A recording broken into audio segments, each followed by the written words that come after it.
ओम नमः शिवाय। जय सिया राम। हर हर महादेव। आज की वीडियो में मैं आपको ऐसी दो चीज़ों के बारे में बताऊंगी जिन दो चीज़ों का भोग अगर आप माता को लगाते हैं तो माता दौड़ी दौड़ी आपके घर में प्रवेश करती हैं और आपके घर में जितने भी दुख तकलीफ़ और परेशानियां होती हैं उन सभी परेशानियों का नाश करती हैं। चाहे वो परेशानी पैसे से जुड़ी हो, बीमारी से जुड़ी हो, कोर्ट कचहरी से जुड़ी हो या नकारात्मक से जुड़ी हो, उन सभी परेशानियों का अंत माँ करती हैं। यह जो दो भोग मैं आपको बताने जा रही हूँ, यह भोग माँ काली को प्रिय है, माँ दुर्गा को भी प्रिय है, वैष्णवी को भी प्रिय है। यह 10 महाविद्या या नव दुर्गा उनको भी प्रिय है। यह दो भोग एक ऐसे भोग जो हर व्यक्ति लगा सकता है पर उसको पता नहीं होता है। वह अलग अलग भोग के पीछे भागते रहते हैं। वैसे तो माता को जो भोग लगाए जाते हैं वह अलग अलग भोग माँ को लगाए जाते हैं, जिसमें गुड़ का भोग भी लगाया जाता है, माँ को बेसन के लड्डू का भोग लगाया जाता है, माँ को पंचमेवा का भोग लगाया जाता है, हलवे का पूड़ी का भोग लगाया जाता है। और इन्हीं में जो माँ का सर्वप्रिय भोग है वह दो भोग है। जो सर्वप्रिय है इस भोग को हर व्यक्ति लगा सकता है। खीर का भोग भी माँ को प्रिय होता है, पर जो मैं भोग आपको दो बताने जा रही हूँ यह भोग माँ को अत्यंत प्रिय है। तो दोस्तों आज मैं आपको बताने जा रही हूँ दो भोग जो माँ को अत्यंत प्रिय है। लौंग का भोग जो माँ को अत्यंत प्रिय है। लौंग का भोग माँ को बहुत ज़्यादा प्रिय है। और लौंग के साथ दूसरा भोग होता है बतासे का भोग। कई जगह पर बतासे को कुछ और भी बोलते हैं, पर यहाँ बतासे को जो सफ़ेद सफ़ेद होता है गोल गोल उसे लौंग बतासा कहा जाता है। जैसा कि आपने माँ की आरती में सुना होगा, लौंग बतासे ध्वजा नारियल ले माता तेरे द्वार खड़े।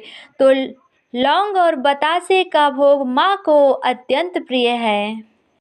अगर आप लौंग बतासे का भोग माँ को कपूर पर देते हैं, अरी पर देते हैं, जो कंडा होता है या गोल होता है, खोपरा होता है सूखा, अगर उस पर देते हैं तो बहुत ही तीव्र से माँ अपनी ऊर्जा आपको प्रदान करती हैं।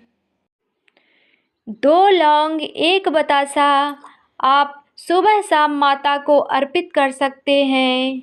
2 लौंग 1 बतासा सुबह और 2 लौंग 1 बतासा शाम को। यह भोग लगाने से माँ को आप बहुत जल्दी जागृत कर सकते हैं। आपको बता दें, माता की शक्ति को जागृत करने के लिए जहाँ मंत्रों की आवश्यकता पड़ती है वहीं अहम रोल भोग का भी होता है। जब आपको यह पता होता है कि भोग कैसे देना है, भोग का तरीका क्या है, तो बहुत ही जल्दी माता रानी प्रसन्न होती हैं।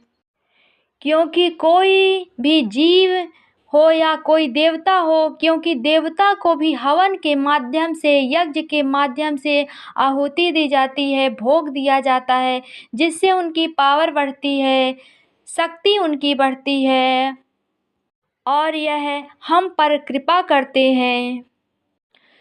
तो यही भोग एक सक्षम छोटे रूप में आप दे रहे हैं।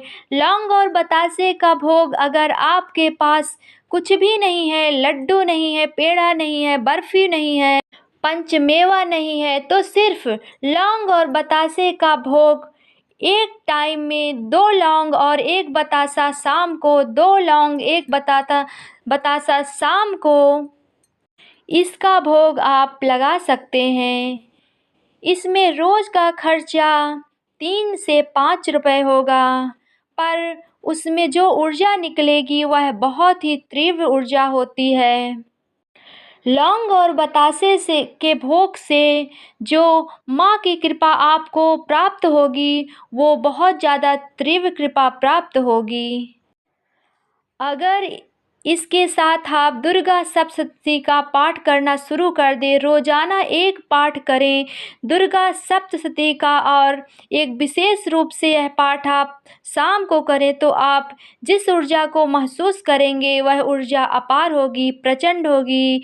माँ की बहुत अच्छी ऊर्जा आपको प्राप्त होगी।